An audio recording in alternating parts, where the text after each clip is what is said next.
வந்து தலைவா படத்துக்கு அடிபணிஞ்சது யார்? என்ன அடிபணிஞ்சா தலைவா படத்துக்கு? தலைவா படத்தை கையை கட்டுறது ஏவிஎம் சார் அடிமையா? இப்போ விவேகானந்தர் கூட என்ன அவர் அடிமையா? விவேகானந்தர் அடிமையா? கையை கட்டுறது அடிமை எனக்கு ஒன்றும் புரியலையா? அப்படின்னா நீ கால நக்குனீங்களா? போய் கால நக்குனீங்களா? அதுதான்டா அடிமை. டயர் நக்குனீங்களா? அதுதான்டா அடிமை. பூன் வந்த பசங்க இது நட்டு டயர் நக்குனீங்க, அதுதான் அடிமை. அது கிடையாது அடிமை. இந்த முகத்தை பார்த்தா பயம் இருக்குதான்னு கேட்கிறாரு. நீ பிஜேபி அடிமைன்றாரு. இதை விட எனக்கு ஒன்றும் புரியல. அதிமுகவை ஒரு அடிமை நேரடியா இருக்கிற அடிமை, இன்னொரு அடிமை மறைமுகமா இருக்கிற அடிமைன்ற பிஜேபி தான் சொல்றாரு.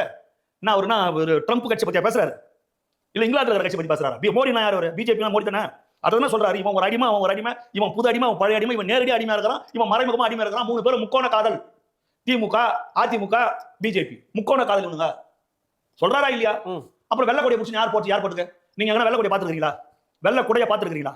வெள்ளை கொடி எடுத்து போய் மோடி வரவேற்ற, கருப்பு கொடி எடுத்து போனா எங்க எதிர்ப்பு தெரிவிச்சார் சொல்லிட்டு ஆயிடப்போதுன்னு சொல்லிட்டு கருப்பு கொடி காட்டினவங்க வெள்ளை கொடியை கொண்டு போறீங்களா இல்லையா? அதுதான் சார் அடிமை. அதுதான் அடிமை. சர்க்காரியா வழக்குக்கு பயந்து கச்சத்தீவை தாரை வார்த்தா இருப்பார் கருணாநிதி. ஒரு மாநிலத்துடைய முதலமைச்சராக உட்கார்ந்து கொண்டு நான் செய்தியை பார்த்து தான் தெரிந்து கொண்டேன் வெக்கமில்லாத பேசினா இருப்பார். அதுதான் அடிமத்தம்.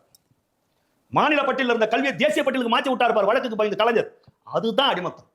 தமிழ்நாட்டுடைய ஜீவாதாரத்தை பாதிக்கிற காவிரி நதி நீரிலிருந்து வருகிற அந்த நதியை தடுக்கிற விதத்துல கபினை அணி, ஏரங்கி அணி, இந்த மாதிரி அணைகள் எல்லாம் கட்டாங்க பாரு. அதை அனுமதிச்சார் பாரு கலைஞர் இந்திரா காந்திக்கு பயந்து. அதெல்லாம் அடிமை.